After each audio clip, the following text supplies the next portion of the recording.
Hello friends, welcome to my channel. Anasuya Bharadwaj పేరు వింటే ముందుగా గుర్తొచ్చేది జబర్దస్త్ యాంకర్ అనసూయ. అసలు అనసూయకి మల్లెమాలకి మధ్య జరిగిన గొడవ ఏంటి, అనసూయ ఐటమ్ సాంగ్స్ ఎందుకు చేసింది, అనసూయ ఒక్కో సినిమాకి ఎంత రెమ్యునరేషన్ తీసుకుంటుంది, అనసూయ సినిమా అవకాశాల కోసం ఎవరెవరితో ప్రేమాయణం నడిపింది అనే నమ్మలేని నిజాలని ఈ వీడియోలో మనం తెలుసుకునే ప్రయత్నం చేద్దాం. ఫ్రెండ్స్, ఈ వీడియోకి లైక్ కొట్టి స్కిప్ చేయకుండా ఎండింగ్ వరకు చూడండి.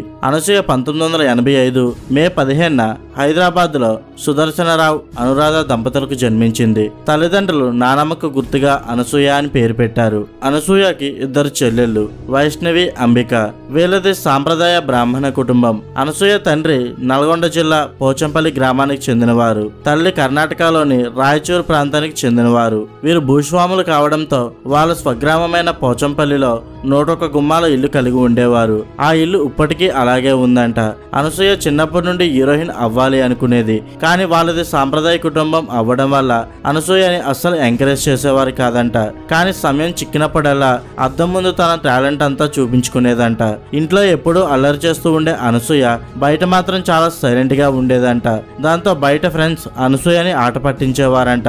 కానీ వాళ్ళ బెస్ట్ ఫ్రెండ్స్ మాత్రం నువ్వు చాలా అందంగా ఉంటావు, సినిమాలో ట్రై చేస్తే హీరోయిన్ అవుతావని ఎంకరేజ్ చేసేవారంట. అలాగే అనసూయ ఇంటర్మీడియట్ చదువుతున్నప్పుడు అదృష్టవశాత్తు బయట క్యాజువల్ గా తిరుగుతున్న సమయంలో అక్కడే షూటింగ్ జరుపుకుంటున్న నాగా సినిమా టీం జూనియర్ ఆర్టిస్టులు తక్కువ వచ్చారని అక్కడే ఉన్న అనసూయని చూసి, మీరు చాలా అందంగా ఉన్నారు, మా సినిమాలో యాక్ట్ చేస్తారా, సునీల్ గారి వెనక కనిపిస్తారు, జూనియర్ ఎన్టీఆర్ హీరో అని చెప్పడంతో ఒప్పుకున్నారు. ఆ తర్వాత సినిమాల మీద ఇంట్రెస్ట్ తో ట్రై చేద్దాం అనుకుంటే ఇంట్లో వాళ్ళు వాళ్ళ నాన్నగారు ఒప్పుకోలేదు. ఆయన కూతుర్ని ఆర్మీలో జాయిన్ చేయాలని ఎన్సీసీలో చేర్పించారు. చేసేదేమీ లేక నాన్నగారి మాట ప్రకారం ఎన్సీసీలో జాయిన్ అయ్యింది. సినిమాల్లో చేయడానికి ఇంట్లో వాళ్ళు ఎలాగో ఒప్పుకోలేదు. కనీసం నాకు ఇష్టమైన ఎయిర్ హోస్టెస్ అయినా అవ్వాలి అనుకునేదంట. ఇక ఆ టైంలోనే బీహార్కు చెందిన శంసక్ భరద్వాజ్ అనసూయని ప్రేమించాడు. సాధారణంగా ఎవరిని అంత త్వరగా నమ్మని అనసూయ సంవత్సరంన్నర తిప్పించుకున్న తర్వాత శంసక్ భరద్వాజ్ లవ్ ని యాక్సెప్ట్ చేసింది. అయితే ఎన్సీసీ పూర్తయ్యాక కొన్నాళ్ళకి అనసూయ నాన్నగారు ఆమెకి సంబంధాలు చూడడం మొదలు పెట్టారు. అప్పుడు అనసూయ మనసులో మాత్రం ఏదైనా సంబంధం ఖరారు అయిపోతుందేమో అనే భయం మొదలైంది. ఇక ఆ భయంతోనే తన ప్రేమ గురించి నాన్నగారితో ఓపెన్ గా మాట్లాడాలని నిర్ణయించుకుంది. నాన్న, నాకు భరద్వాజ్ అనే అబ్బాయి అంటే ఇష్టమని చెప్పింది. ఆ మాట వినగానే నిన్ను ఆర్మీలో చేర్పించాలని ఎన్సీసీకి పంపిస్తే లవ్వు గివ్వు అంటూ పిచ్చి పిచ్చి పనులు చేస్తున్నావా, ఎవడనో ఒకరిని చూస్తా, పెళ్లి చేసేస్తా అని కరాఖండిగా చెప్పేసి వెళ్ళిపోయారంట వాళ్ళ నాన్నగారు. అలా అని అనసూయ వెనక్కి తగ్గలేదు. పెళ్లి చేసుకుంటే భరద్వాజ్నే చేసుకుంటాను అంటూ పట్టువదలని విక్రమార్కుల్లా ఉండిపోయింది. దాంతో తండ్రి కూతుల మధ్య చాలా రోజులు మాటలు లేవు. ఇక జరిగిందంతా అనసూయ భరద్వాజ్ తో చెప్పింది. నాన్నగారు ఒప్పుకోవడం లేదు. మనం ఇంటి నుంచి వెళ్ళిపోయి పెళ్లి చేసుకుందాం అంది. కానీ భరద్వాజ్ మాత్రం చాలా చక్కగా స్థిరంగా సమాధానమిచ్చాడు. లేచిపోతే మనం గెలిచినట్లు కాదనసూయ, మీ అమ్మా నాన్నలు మనం లేకుండా నువ్వు నన్ను ఒప్పించావనే భావన ఎప్పటికీ మిగిలిపోతుంది. వాళ్ళు ఒప్పుకుంటేనే మన ప్రేమ నిజంగా గెలిచినట్లు అవుతుంది. ఓపిక పట్టు, అప్పటిదాకా నువ్వు ఇంటికి వెళ్ళు అని వెనక్కి పంపించేశాడు. ఆ మాటలు అనసూయ హృదయాన్ని తాకాయి. ప్రేమ అంటే ఇలాంటి స్థిరత్వం ఉండాలని అతనిపై ఇంకా గౌరవం పెరిగింది. ఆ తర్వాత అనసూయ ఎంబీఏ చేసి ఐడిబిఐ బ్యాంక్ ఫిక్స్డ్ లో హెచ్ఆర్ గా పనిచేసేది. సాక్షి టీవీలో కూడా న్యూస్ రీడర్ గా ఎంపికై తన గమ్మత్తైన న్యూస్ రీడింగ్ తో ఫన్నీ ఇన్సిడెంట్స్ తో గుర్తింపు తెచ్చుకుంది. సాక్షిలో 6 జీవిత టాక్ షో మామూజికలో విజేతగా చేయడం చేస్తూ పెళ్లి మాట ఎత్తకుండా ఉండిపోవడంతో 2012లో ఆఖరికి వీళ్ళ ప్రేమని అంగీకరించి అనసూయ నాన్నగారి పెళ్లికి ఒప్పుకోవడంతో ఘనంగా వీరి పెళ్లి జరిగింది. అదే సమయంలో అంటే 2012 అక్టోబర్లో మల్లెమాల శ్యాంప్రసాద్ రెడ్డి గారు ఈటీవీ ప్లస్ కోసం తరారంపంపం అనే ఒక సింగింగ్ షో చేయడానికి ప్లాన్ చేశారు. ఆ షోకి మేల్ యాంకర్ గా హేమచంద్రని, ఫీమేల్ యాంకర్ గా అనసూయని అనుకున్నారు. కానీ ఆఖరి క్షణంలో ఫీమేల్ యాంకర్ గా శ్రావణి భార్గవిని మార్చారు. దాంతో శ్యామ్ ప్రసాద్ గారు నెక్స్ట్ టైం నీకు అవకాశం ఇస్తానని చెప్పి మర్చిపోకుండా జబర్దస్త్ అనే షోలో అవకాశం ఇప్పించారు. జబర్దస్త్ షో మొదటి ఎపిసోడ్ కే మంచి రెస్పాన్స్ వచ్చింది. దాంతో ఈ షో హిట్ అయిందని టాక్ మొదలైంది.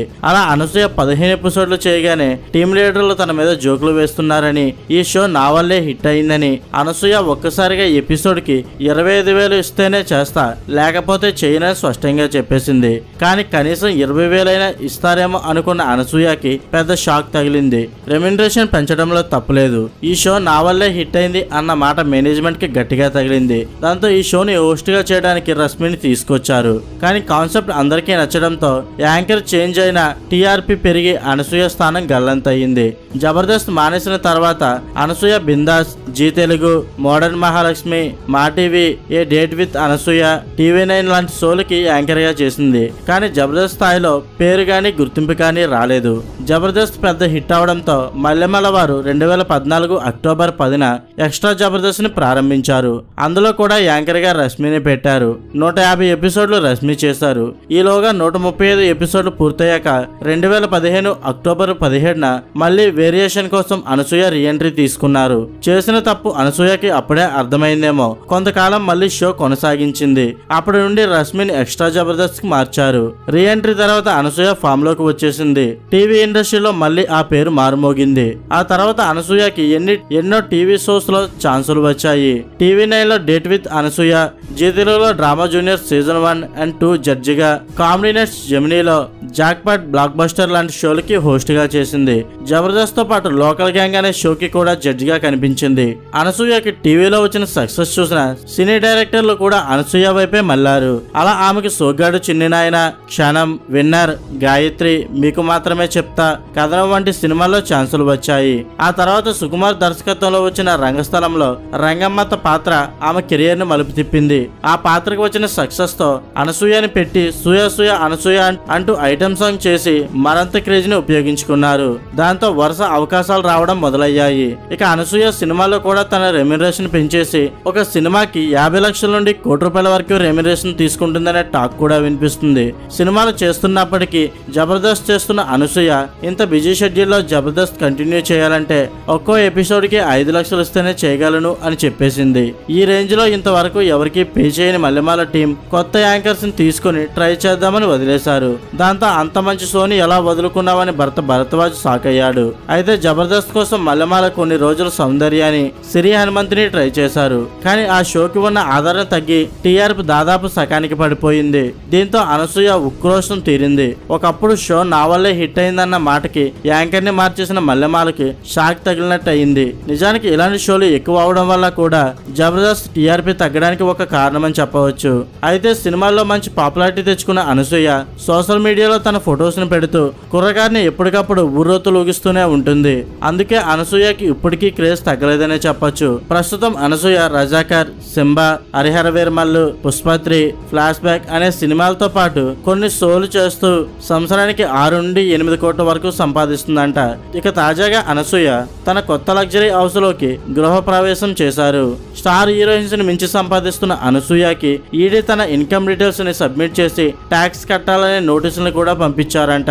ప్రస్తుతం అనసూయ గారు ₹1,50,00,000 వరకు ట్యాక్స్ కడుతున్నారనే కొన్ని వార్తలు కూడా వినిపిస్తున్నాయి. అయితే అనసూయ సినిమా అవకాశాల కోసం కొంతమంది డైరెక్టర్స్ తో ప్రేమాయణం నడిపిందనే టాక్ వినిపించినా ఇవన్నీ సినీ ఇండస్ట్రీలో కామన్ కాబట్టి వీటిని ఎవరు అంత పెద్దగా పట్టించుకోలేదనే చెప్పొచ్చు. ఫ్రెండ్స్, అనసూయ నటించిన సినిమాల్లో మీ ఫేవరెట్ మూవీ ఏదో కింద కామెంట్ చేయండి. అండ్ ఈ వీడియో మీద మీ ఒపీనియన్ కింద కామెంట్ చేయండి. అండ్ ఇంకా మీరు మన ఛానల్ సబ్స్క్రైబ్ చేసుకోకపోతే సబ్స్క్రైబ్ చేసుకోండి. Thank you for watching.